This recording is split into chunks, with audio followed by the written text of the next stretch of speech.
பல நேரங்களிலே நாம் நினைக்கிறோம், என் மேல் எல்லோரும் அன்பு செலுத்துறாங்க, நான் இல்லைன்னா என்ன ஆகும், நான் இல்லைன்னா மனைவி பசங்க அம்மா அப்பா கதி என்ன ஆகும், அவங்க எல்லாம் என் மேல உயிரையே வச்சிருக்காங்க, நான் இல்லைன்னா அவங்க உயிரையே விட்டுடுவாங்க.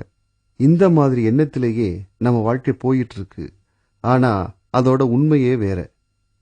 ஒரு குரு சிஷ்யன் இடையில வாக்குவாதம் ஒரு நாள் நடந்தது. குரு சிஷ்யனுக்கு இந்த உலகத்துல எல்லாமே ஒரு பிரம்மை, நிஜமாக இருக்கிறது கடவுள் மட்டும்தான், உண்மையான அன்பு காட்டுறவங்க யாருமே கிடையாது என்று கூறினார். உங்களுக்கு தெரியாது விடுங்க. என் மனைவி என் மேல உசிரியா வச்சிருக்கா. அம்மாவுக்கு நான் இல்லைன்னா ஒரு வேலையும் ஓடாது. பசங்களுக்கு என் மேல மிக்க மரியாதை. என் வியாபாரம் புகழ் எல்லாமே எல்லாம் இருக்கு. இப்படி இருக்கும்போது இதெல்லாம் எப்படி கற்பனை ஆகும் சாமிஜி? உன் மனைவியோட அன்பு, அம்மா அப்பாவோட பிரியம், பசங்களோட மரியாதை எல்லாம் வெறும் பிரம்ம. இதெல்லாம் எப்படி பிரமையாகும் சாமிஜி? தினமும் நடக்கிற இதெல்லாம் என்ன பிரமையா? நானும் அவங்க கூட தான் இத்தனை நாளா இருக்கேன். யார் யார் என்னன்னு நல்லா தெரியும் சாமிஜி. இதெல்லாம் கற்பனை பிரம்ம கனவுன்னு சொல்ல முடியாது. விடுங்க சுவாமிஜி. ஒருவேளை நீங்க சொல்றதெல்லாம் தப்பு நான் நிரூபிச்சிட்டேன்னா என்ன பண்ணுவீங்க? அப்படி ஏதாவது ஆனா கண்டிப்பா உங்க கூட வந்துடுவேன் சாமிஜி. கண்டிப்பா? கண்டிப்பா. நல்லா யோசனை பண்ணி சொல்லுங்க. சன்னியாசியா வேண்டியிருக்கோம். ஆவட்டும் போங்க சாமிஜி. சன்னியாசியாக வேணாம்,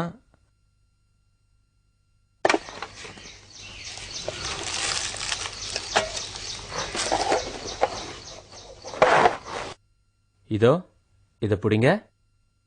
இதை வீட்டுக்கு போன பிறகு சாப்பிட்டீங்கன்னா செத்த மாதிரி இருப்பீங்க, ஆனா சாக மாட்டீங்க.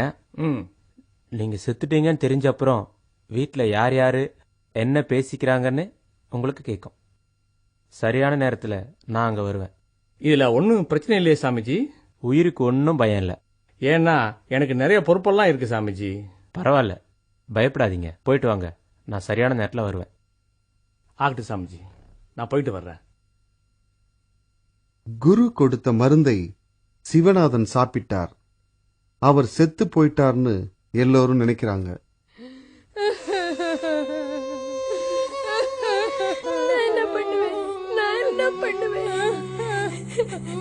சமாதானம் பண்ணிக்க. என்ன பண்றது? என்னவா கர்மம். நான் பாவி. அந்த கடவுள் என்னையே எடுத்துட்டு போயிடலாம். என்னையே எடுத்துட்டு போறதுக்கு முன்னாடி என் பையனை எடுத்துட்டு போயிட்டானே.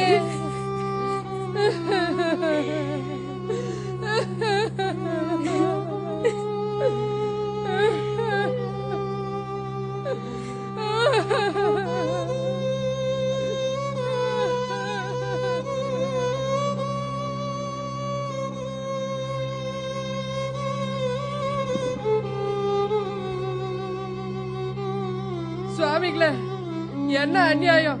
காலையில நல்லா தானே இருந்தா, எங்கேயோ போயிட்டு வந்தா, அப்புறம் இப்படி ஆயிட்டா. சிவநாதன் இன்னும் உயிரோட தான் இருக்கார். அப்படின்னா என் புருஷனை எப்படியாவது காப்பாத்துங்க. ஆனா இவரை காப்பாத்துறதுல ஒரு பிரச்சனை இருக்கு.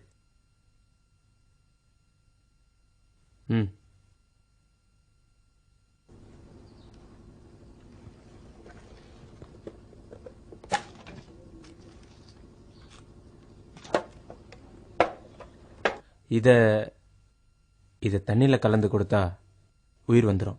அவ்வளவுதானே, கொடுங்க, நான் கலந்து கொடுக்கறேன். கொஞ்சம் தண்ணி கொடுங்க.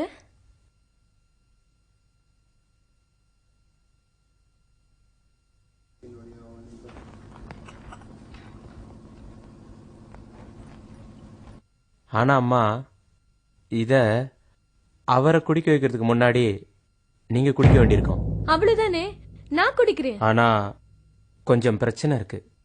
இத முதல்ல நீங்க சாப்பிட்டா உங்க உயிர் போயிடும். அப்பதான் அவர் உயிர் வரும். ஒரு உயிரை எடுத்துட்டு இன்னொரு உயிரை கொடுக்கறது தான் மருந்தோட சக்தி. இப்ப சொல்லுங்க, குடிக்கிறீங்களா? ஏம்மா, நீங்க குடிக்க மாட்டீங்களா? உங்க புருஷனுக்கு உயிர் கொடுக்கணும்ன்ற ஆசை இல்லையா? இவ்வளவுதானா உங்க அன்பு? அன்பு எல்லாம் யார் சொன்னாங்க சுவாமிஜி? நான் செத்துட்டேன்னா என் பசங்களை என் அத்தையை யார் பாத்துப்பாங்க சுவாமிஜி? உங்கள் புருஷன் பழைக்கிறாருல்ல, அவர் பார்த்துப்பார். அவர் அம்மாவை, குழந்தைங்கள, எல்லாரையுமே. அவர் பொழைச்சிட்டார்னா அவங்க அம்மா பாத்துப்பாங்க. என் குழந்தைங்களை யார் பாத்துப்பாங்க? நான் செத்தப்புறம் அவர் இன்னொரு கல்யாணம் பண்ணிப்பாரு. அப்ப வர்றவ என்னோட குழந்தைங்களை நல்லா பாத்துப்பாளா? முடியாது சுவாமிஜி, முடியாது, என்னால முடியாது. சிவா, இதுதான் சத்தியம். சுவாமிஜி, இது எங்க மாமியாருக்கே கொடுத்துருங்க. அவங்க இருந்து என்ன பண்ண போறாங்க? அவங்க குடிச்சு அவங்க பையனுக்கே உயிர் தரட்டும். உங்களால் முடியாது தானே? சரி அம்மா, இந்தாங்க. உலகத்தில் எந்த தாயாக இருந்தாலும் தான் உயிரை கொடுத்தாவது மகன் உயிரை காப்பாற்றுவாங்க.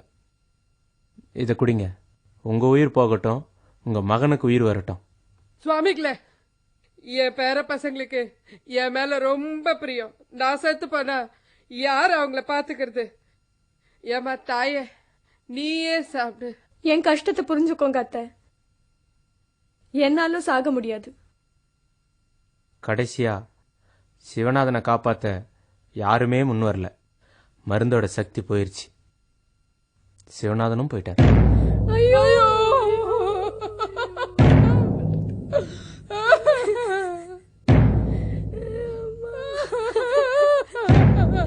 தூக்கிட்டு போங்க.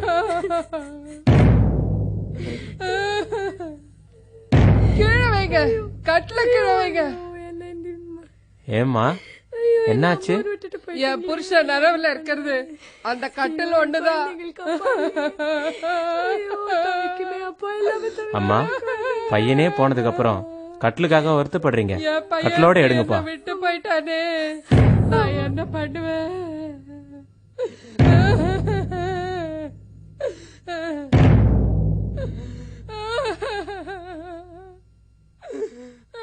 ஐயா, கட்டில் அடிக்குதுங்க.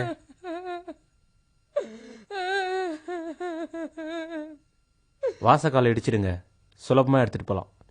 ஐயோ, வேண்டாம் வேண்டாம், வாசல் உடைக்காதீங்க. அவரும் இல்ல. இதை யார் சரி பாப்பா?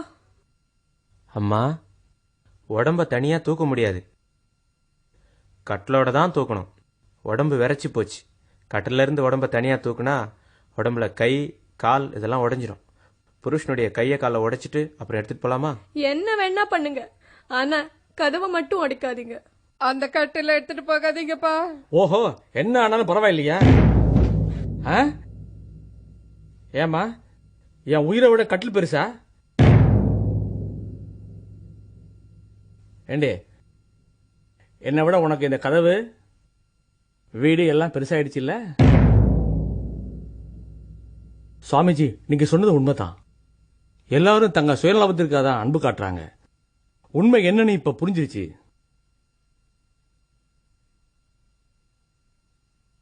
என்னங்க? டேய் சிவா, நில்லுடா.